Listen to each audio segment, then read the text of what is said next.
उता दूसरा केहू के फुलवारी में बाड़ी जाके खिले के तैयारी में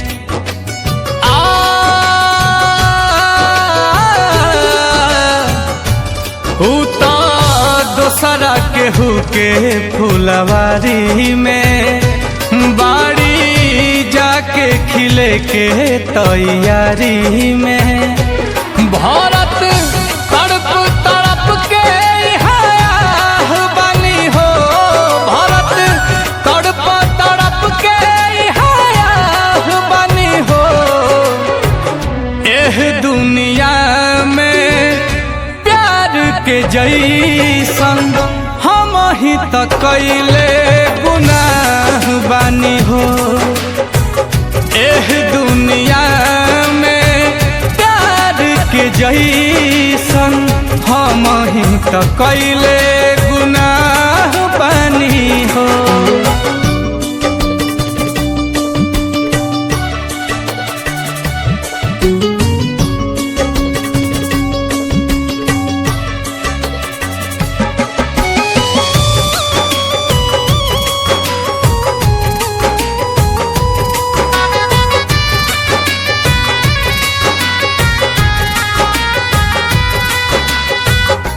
फूल बिछैनी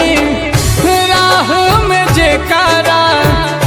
काट से दामन भर गईली मत लगेले राहत जैसन ऐसन जिंदगी कर गईली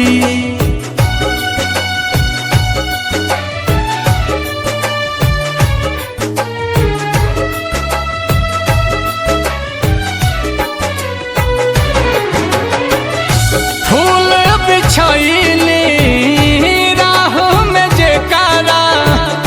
काट से दामन भर गईली मत लगेला राहत जैसन ऐसन जिंदगी कर गईली रखले